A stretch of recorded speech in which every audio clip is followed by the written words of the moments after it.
Сәлем достар, қалайсыздар? Біздің бүгінгі шығарылым осы UFC 300 турниріне арналған шығарылымдарды жалғастыратын болады. Бүгінгі шығарылымда біз осы UFC 300 турнирінің прелимдеріне тоқталатын боламыз. Бұл прелимдерде бас аяғы 4 кездесу жоспарланған. Яғни, бұл кездесулердің ең алғашқысына тоқталатын болсақ, ең алғашқы кездесу ерлер арасындағы 66 кг салмақта өтетін. Нигерияның өкілі топ 15-ке кіретін, яғни дәл қазіргі сәтте номер 13-ші орында тұрған Содик Юсуф пен Бразилияның өкілі және де Мексиканың атынан қатар, екі елдің атынан қатар шығатын жауынгер, өте мықты жауынгер, өте болашақтағы чемпион болады деп жоспарланып отырған жауынгерлердің бірі Диего Лопес арасында өтетін кездесу. Содик Юсуфтың жалпы статистикасына тоқталып өтетін болсақ, Содик Юсуф бас аяғы карьерасында 16 кездесу өткізіп, оның 13-шінде жеңіске жетіп, және 3-інде жеңіліске ұшыраған.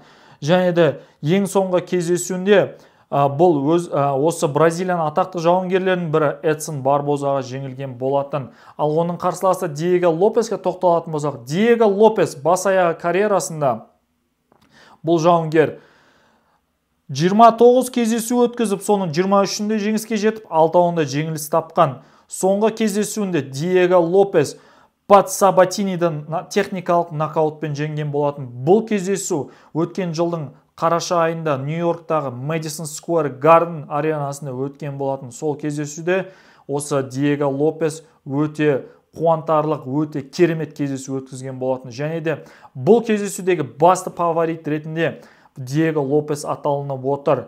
Одан кейінгі біздің тоқталатын кездесу бұл әйелдер арасындағы кездесу, яғни 61 кг салмақта өтетін, американдықтардың тілімен айтқанда 135 фунт салмақта кездесу өтетін Американың атақты жауынгері, UFC-дің аңыз адамы, осы салмақта бұрын чемпион болған, осы салмақта кезінде Ронда Роузиді нокаутқа түсірген американдық Холли Холмен, яғни дәл қазіргі сәттегі нөмірі 5-ші орында тұрған жауынгер. Оның қарсыласы осы UFC-ге жаңадан жазылған дзюдодан 2012 жылғы Лондон Олимпиадасының, сонымен қатар 2016 жылғы Рио Олимпиадасының алтын жүлдегері, Америка тарихындағы дзюдодан ең алғашқы алтын медальді алып келген Кайла Харрисон арасында өтетін кездесу. Бұл кездесу өте тартысыз өтеді деп күтілуде. Яғни Холли Холмның басты қаруы ретінде бокс стилі болса, тік тұрып соғысу әдісі болса, ал Кайла Харрисонның әдісі өзім атап өткендей дзюдо әдісі, болмаса күрес әдісін өте мықты қолданатын жауынгер. Осы кездесудегі басты фаворит ретінде әрине Кайла Харрисон болып есептеліп отыр. Бірақ та Холли Холм бұл бекерден бекер топ 15-ке кіретін жауынгер қыз емес, сондықтан да бұл кездесу өте тартысты өтеді. Соңғы кездесуінде Холли Холм қателеспесе Майра Буэнос Сильваға жеңілген болса, ал Кайла Харрисон осы соңғы кездесуінде PFL деп аталатын промоушнде өзінің қарсыласын жеңіп шыққан болатын. Сондықтан да бұл кездесу жалпы осы прелимдардағы өте тартысты өтеді деген кездесулердің бірі болып табылады. Одан кейінгі кездесу біздегі ерлер арасында 66 кг салмақта өтетін кездесу, яғни нөмірі 8-ші орында тұрған американдық Келвин Каттер мен осы 66 кг салмақта дебютін жасайтын, бұрынғы 61 кг салмақта чемпион болған Ямайканың өкілі, яғни Америка мен Ямайканың атынан қатар шығатын Алджемейн Стерлингтің арасында өтетін кездесу. Яғни бұл кездесу жалпы бокс стилін жақсы көретін Келвин Каттер мен грэплинг, болмаса джиу-джитсу, күрес әдісін жақсы көретін жауынгер арасында өтетін кездесу. Яғни менің айтып отқаным бұл Алджемейн Стерлинг.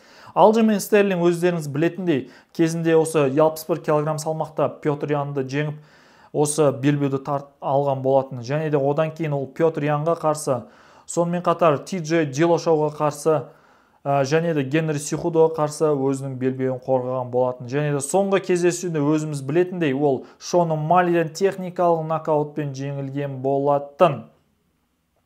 Ал Келвин Каттер өзінің соңғы кездесуінде бұл американдық тағы бір өкіл Джош Эмметке төрешілердің шешімімен жеңілген болатын. Және де бұл кездесу сарапшылардың пікіріне бойынша бұл кездесуде біздегі фаворит болып, дәл қазіргі сәтте Алджемейн Стерлинг сәл ғана басымдықпен алда тұр. Яғни пайыздық өлшеммен айтатын болсақ, 54%бен Алджемейн Стерлинг алда тұр. Яғни 46% бұл сарапшылардың пікірі бойынша Келвин Каттерға тиесілі.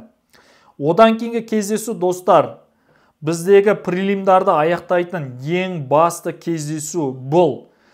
Чехияның өкілі бұрынғы осы жартылай ауыр салмақта чемпион болған Ири Прохаска, яғни кейбіреулер Иржи Прохаска деп айтады, орыс тіліне жақын адамдар, бірақ та бұны американдық тілмен айтатын болсақ Ири Прохаска мен осы Сербияның өкілі Александр Ракич арасында өтетін кездесу. Яғни соңғы кездесуінде біз білетінде Ири Прохаска осы UFC 295 турнирінде өткен жылы қараша айында осы Нью-Йорктағы кездесуде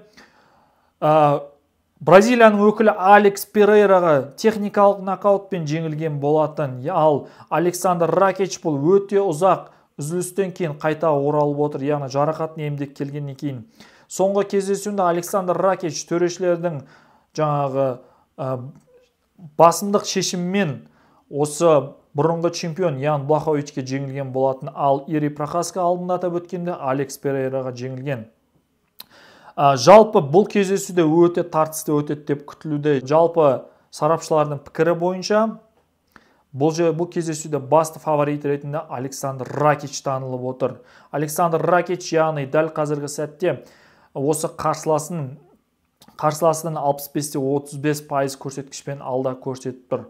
Жалпы бұл жауынгерлердің статистикасына тоқталатын болсақ, Ири Прохаска бас аяғы карьерасында 34 кездесу өткізіп, 29-ында жеңіске жетіп, 4-еуінде жеңіске ұшырап, 1-еуінде тең түскен жауынгер. Ал Александр Ракичтің статистикасына тоқталатын болсақ, Александр Ракич бас аяғы карьерасында бұл жауынгер 17 кездесу өткізіп, соның 14-інде жеңіске жетіп, 3-еуінде жеңіске ұшыраған жауынгер.